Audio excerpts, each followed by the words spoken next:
வங்கக்கடலில் உருவாகியுள்ள ஆழ்ந்த காற்றழுத்த தாழ்வு மண்டலம் நாளை புயலாக உருவாக வாய்ப்பிருக்கக்கூடிய நிலையில் அது தற்போது நகர்ந்து வரக்கூடிய திசை எந்த வேகத்தில் வந்து கொண்டிருக்கிறது, இதனால் தமிழகத்திற்கு ஏற்படக்கூடிய பாதிப்பு என்பது தொடர்பான விவரங்களோடு இணைகிறார் சிறப்பு செய்தியாளர் சடையாண்டி.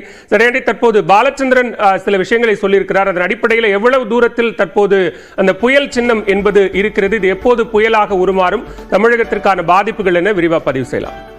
நிச்சயமா பாலவேல், அந்த வங்கக்கடலில் உருவாகி இருக்கக்கூடிய அந்த குறைந்த காற்றழுத்த தாழ்வு பகுதியானது ஆழ்ந்த காற்றழுத்த தாழ்வு மண்டலமாக தற்பொழுது வலுப்பெற்றிருக்கிறது. நாளை புயலாக மாறும் என்று இந்திய வானிலை ஆய்வு மையமானது தெரிவித்திருக்கிறது. தற்பொழுது அந்த ஆழ்ந்த காற்றழுத்த தாழ்வு மண்டலமானது இலங்கைக்கு அருகே திரிகோணமலைக்கு அருகே நிலை கொண்டிருக்கிறது. இது தொடர்ந்து வடக்கு வடமேற்கு திசையில மெல்ல மெல்ல நகர்ந்து வரக்கூடியதாக இந்திய வானிலை ஆய்வு மையம் தெரிவித்திருக்கிறாங்க. தொடர்ந்து இது வடக்கு வடமேற்கு திசையில தான் நகர வருவதற்கு வாய்ப்பு இருக்கிறது. தமிழ்நாடு பகுதியில் கரையை கடப்பதற்கு எந்த விதமான வாய்ப்பும் இல்லை என்று வானிலை ஆய்வு மையம் பாலச்சந்திரன் அவர்கள் தெரிவித்திருந்தார். அது மட்டுமல்ல, இன்னும் அது எந்த பகுதியில் கரையை கடக்கும் என்பதை மிக துல்லியமாக கணக்கிட முடியவில்லை அப்படின்ற கருத்தையும் அவர் தெரிவித்திருந்தார். இருப்பினும் இது தமிழ்நாடு கடலோர பகுதிகளுக்கு இணையாக அதனுடைய பாதை அமைந்திருக்கிறது. புதுச்சேரி, சென்னை, நாகப்பட்டினம் ஆகிய கடலோர பகுதிகளுக்கு இணையாக தான் அது செல்லும். கடலோர பகுதிகளுக்கும் அது செல்லக்கூடிய பகுதிகளுக்கும் இடைவெளி அப்படின்றது 150 கிலோமீட்டர்ல இருந்து 200 கிலோமீட்டர் வரைக்கும் இருக்கும் அப்படின்றதையும் பாலச்சந்திரன் அவர்கள் தெரிவித்ததா பார்த்தோம்.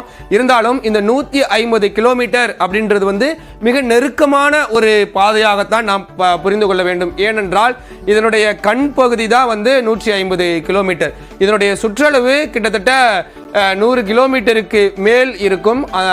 புயலினுடைய அந்த ஆழ்ந்த காற்றழுத்த தாழ்வு மண்டலம் புயலாக வலுவடையும் பொழுது அதனுடைய சுற்றளவும் மிக பெரியதாக அமைவதற்கு வாய்ப்பு இருக்கிறது. அதனால இதனுடைய ஓரப்பகுதி தமிழ்நாடு கடலோர மாவட்டங்களுக்கு மிக நெருக்கமாக அமைவதற்கு வாய்ப்பு இருக்கிறது. அதன் காரணமாகத்தான் நாளை மறுநாள் எல்லாம் 40-50 கிலோமீட்டர் வரைக்கும் தரைக்காற்று வீசும் அப்படின்னும் இந்திய வானிலை ஆய்வு மையம் தெரிவிச்சிருக்கிறாங்க.